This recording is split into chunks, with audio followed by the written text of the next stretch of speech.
दोस्तों आज ये जो क्वेश्चन लेकर आए हैं ये शायद एपी सीरीज़ का सबसे इजी क्वेश्चन होगा, बट ये भी प्रीवियस ईयर क्वेश्चन में ही है। और बहुत ऐसे क्वेश्चंस आ जाते हैं 1 नंबर में, 1 मार्क में ऐसे क्वेश्चंस खूब आते हैं जहाँ पर वो आपको मल्टीपल चॉइस में क्वेश्चन पूछ लेगा कि find k if 3k - 2 plus and 4k - 6 and k + 2 are in AP. यहाँ पे 3 टर्म्स हैं, उसको वो ऐसे भी लिख सकता है कि find k if these 3 are the 3 consecutive terms of an AP.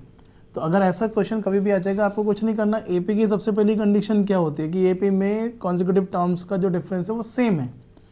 यानी अगर मैं इसमें से इसको माइनस करूं तो जो डिफरेंस आएगा, लेट अस सपोज वो d1 है, और इसमें से इसको माइनस करूं तो जो d2 आएगा, दोनों सेम होंगे। बस इसी कॉन्सेप्ट को आप आगे लेके और सॉल्व करें। यानी डिफरेंस सेम होता है एपी में, सिर्फ और सिर्फ इसी चीज़ को मुझे यूज़ करना है और हम इस क्वेश्चन को बहुत ईजिली कर देंगे। आपको एक चीज़ और ध्यान रखनी है, ऐसे क्वेश्चंस में जनरली बच्चे कैलकुलेशन में गलती कर देते हैं, क्योंकि जब भी माइनस का साइन आता है तो हम लोग क्या करते हैं कि यहाँ पर ब्रैकेट नहीं लगाते हैं, और just because of that bracket हम लोग क्या कर रहे हैं, अंदर का साइन ही चेंज नहीं करेंगे। तो आपको इस चीज़ के लिए बिल्कुल ध्यान रखना है कि जब भी माइनस टर्म्स के बीच में, यानी 2 अलजेब्रिक एक्सप्रेशंस के बीच में, हमेशा ब्रैकेट्स का यूज़ करें। अब आप ब्रैकेट खोलेंगे, ये सिंपल ब्रैकेट खुल जाएगा 4k - 6, और ये ब्रैकेट जब खुलेगा तो ये अंदर का साइन चेंज कर देगा, तो ये बन जाएगा 3k - 3k and minus +2।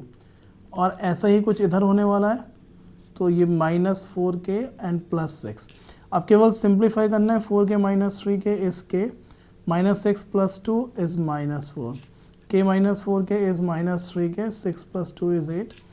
k को इधर ले जाइए, दोनों k को एक साथ इकट्ठा कर लेते हैं और उस 4 को मैं उधर लेके जा रहा हूँ, तो ये हो गया 4 + 8 12, तो k विल बी 3। तो इजी क्वेश्चन था, आप लोगों ने देखा कितना इजीली हमने किया। ऐसे क्वेश्चन आने के बहुत ज़्यादा चांसेस हैं इस बार एग्जाम में।